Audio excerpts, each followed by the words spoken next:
Vous avez des problèmes en tant qu'herboriste ? C'est-à-dire que maintenant, c'est difficile d'avoir une herboristerie. On est la dernière. C'est la dernière herboristerie qui existe dans la région. Qu'on a oublié. Oui. Comment tu réapprends une fois que tu as oublié? J'ai été à l'école pour apprendre, j'ai pris des bouquins, j'ai fait des stages. Je suis pas née avec ça, quoi. Moi, je l'ai bien vu parce qu'il y a 2 ans, en fait, les anciens donc le syndicat des simples, voilà. Non, vous êtes, on connaît, voilà, 1941. Voilà. C'est bon. Et ben les anciens, en fait, du coup, sont tellement contents de voir tellement de plus en plus de jeunes et tout ça. Et en fait, on s'est regardé toutes, parce qu'on est quand même beaucoup des femmes, en se disant, mais en fait, on a toutes fait une école. Il n'y en a pas une qui a ça de transmis de sa mère, de sa grand-mère, etc. Après la suppression du certificat, les herboristes ont transformé leur boutique, sachant qu'il n'y aurait plus personne pour acheter leur fonds de commerce. Les syndicats se sont dispersés, le médicament était là. Il était devenu inutile d'apprendre à ses enfants comment utiliser les plantes. Enfin, tout ça, c'est pas moi qui le dis. C'est Ida Bost, vous vous rappelez ? L'ethnologue de la santé. Mais si, elle... On a perdu du savoir, c'est sûr. Oui, c'est sûr.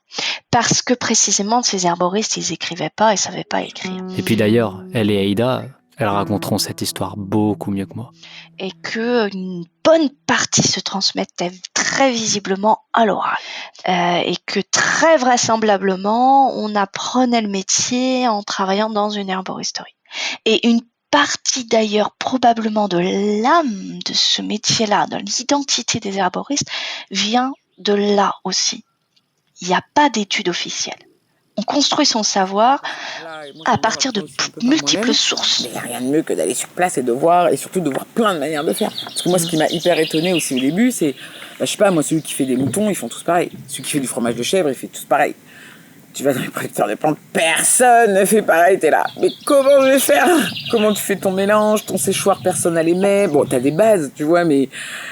Il y en a qui plantent en ligne, moi je vais faire des machins, il y en a ils vont tout coller, t'es là, oh là là, et voilà, parce que c'est un métier de chacun son approche, chacun apporte sa sensibilité, tu vois, alors le résultat est le même, à la fin t'as ton paquet, mais on fait tous différemment, quoi. En fait, l'herboristerie, ça a toujours été bien plus qu'un métier. C'était le cas au 19e siècle déjà, dans le sens où l'herboriste était porteur d'une image qui le dépassait. C'était plus, alors déjà, les femmes, c'était, voilà, c'est un métier qui est féminin, il n'y a pas à discuter. Et beaucoup de sages-femmes.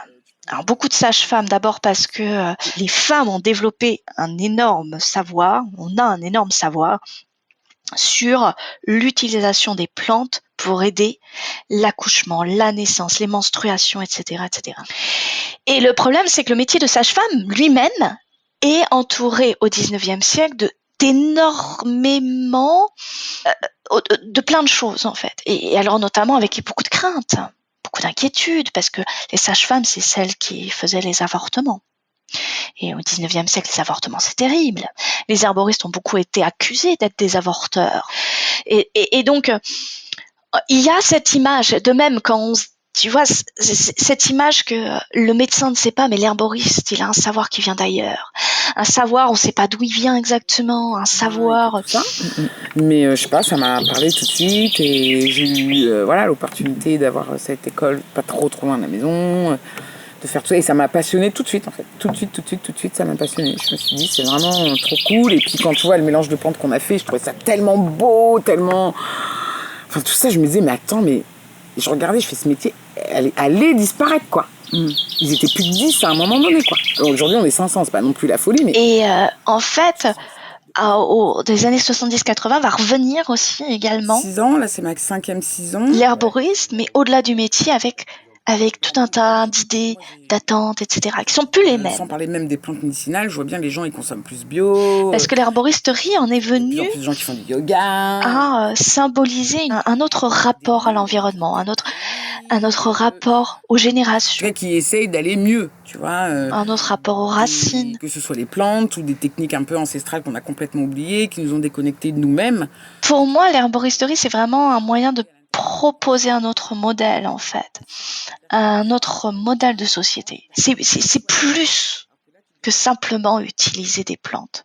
C'est beaucoup, beaucoup plus que ça, l'herboristerie. Beaucoup plus. C'est un autre sens.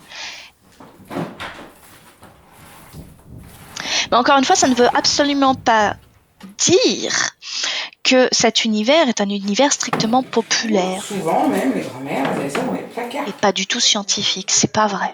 Et quand dans les écoles d'herboristerie aujourd'hui, vous avez des scientifiques. Vous avez l'utilisation de manuels scientifiques.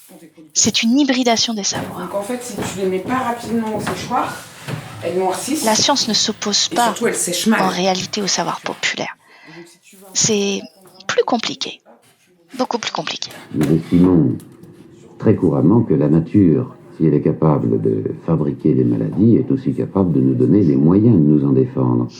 Thierry Thévenin, il disait la plante, elle refuse d'entrer dans un cadre. Il a raison en fait. Et l'herboriste, il est un peu pareil en fait. Il n'entre pas dans un cadre. Et je crois que c'est ça qui inquiète et qui rend aussi difficile l'institutionnalisation officielle, la reconnaissance par l'État de ces herboristes. Ce que je peux te faire, c'est un petit coffret comme ça déjà.